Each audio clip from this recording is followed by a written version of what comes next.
We have to start with United. Reports this morning that Sheikh Yassim is set to complete his full £6 billion takeover of United by mid-October. John is now talkSPORT's chief football correspondent, Alex Crook. Crookie, morning. Morning, Crookie. Good morning, boys. I think United fans will be happy and delighted with this. I think nothing wrong with Jim, the other bid, but when he was going to keep the Glazers partly involved, I think United fans are like, oh, thank God for that. Get rid. Yeah, I think that was a PR disaster as far as Sir Jim Ratcliffe was concerned, because we know the strength of feeling amongst Manchester United fans about the Glazer regime. This is the back page of The Sun this morning. Neil Custis, who's got very strong links at Manchester United, suggesting that Sheikh Yassim, the Qatari royal family member, is on course to complete his takeover of Manchester United, according to Neil, by mid-October.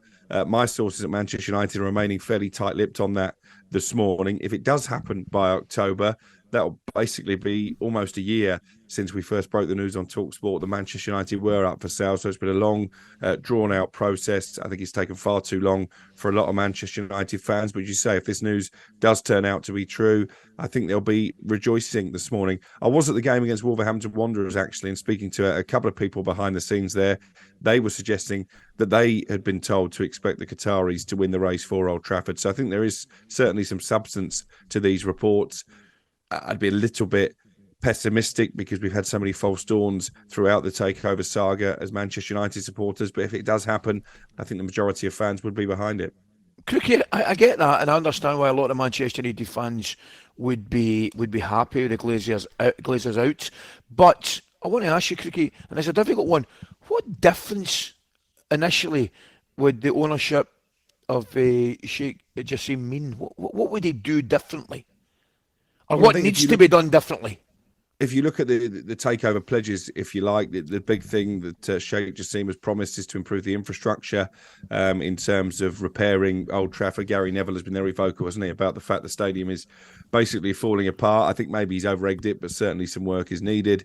I think there's some work needed on the training ground to bring it up to tip-top standards to compete with the likes of Manchester City, and just to improve community facilities like the Manchester City owners have done around the Etihad. So I think that's the immediate priority. Obviously, it won't make any difference in terms of the playing squad because the transfer window closes, as Al's already mentioned, next Friday. So it's going to be too late for any kind of reinvestment. Maybe that might happen in January, but United have FFP issues to balance anyway. But I think it would just lift the morale around Manchester United fans. There are more protests planned during the game against Nottingham Forest the weekend. There's an hour sit-in, I think, planned to protest against the Glazers. And maybe with that in mind, maybe the timing of this report isn't a coincidence, because it's happened before whereby positive news about a potential takeover has been leaked to the media before such protests are planned. Well, they need a lift, don't they? There's no doubt about it. Look, fortunate to beat Wolves, in my opinion, and then poor against Spurs. They need a lift. What about Paqueta? Now, this is an interesting one. Do you know much about these alleged gambling problems? Well, we're getting more information as the days go on. The investigation centres initially around a yellow card that Paqueta picked up in West Ham's game against Aston Villa in March. And it was actually West Ham's own sponsors, Betway, who flagged it up to the authorities that there was some suspicious betting activity on that game from Brazil. I think what's clear now is this is going to be really costly for Lucas Paqueta, whether he's found guilty or not, because it was pretty much a done deal that he would be joining Manchester City for £80 million in this transfer window. That deal now looks off because we know from experience, look at the Ivan Toney situation, how long these investigations take to come to fruition. So again, we're not going to have a definitive answer about Paqueta in terms of these allegations before the transfer window closes. So Manchester City have moved on to other targets. That's a blow for West Ham because they've lost out on £80 million, and a blow for Paqueta because he won't get his move now to the treble winners, and he won't get the big pay rise that would have come his way. I'll tell you one thing though, guys, to be fair to him, looking at his performances recently, you know, he might have wanted to move to Manchester City, but he's certainly going about his business the right way. His attitude's been absolutely first class. Yeah, he was brilliant, wasn't he? Particularly on the first day of the season against Bournemouth. And he showed, I thought, a real toughness of character, stepping up and taking that decisive penalty against Chelsea, given the backdrop, given the fact the allegations emerged on the Friday before that game. And I'm sure in some ways David Moyes is probably quite pleased that this has happened now, because it means he gets to keep his star player. But it's not an ideal situation for Paqueta personally.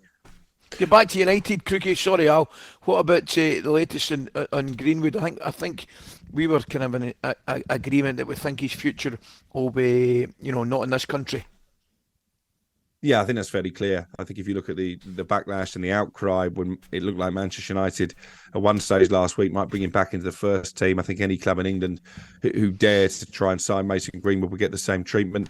The Saudi Arabia situation is interesting, isn't it? Because there were clubs over there that perhaps were exploring the possibility of signing Greenwood. But my understanding is that bosses of the league themselves have suggested to their clubs this isn't a great idea. It's not going to make us look brilliant at a time when we're already coming under a lot of scrutiny for moral reasons. So it looks like that door is shut. There is some interest from Turkey.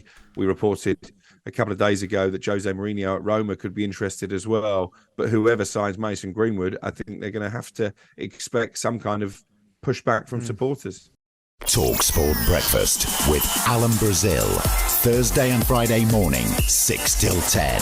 On AM, on DAB, via the talkSPORT app and on your smart speaker. talkSPORT.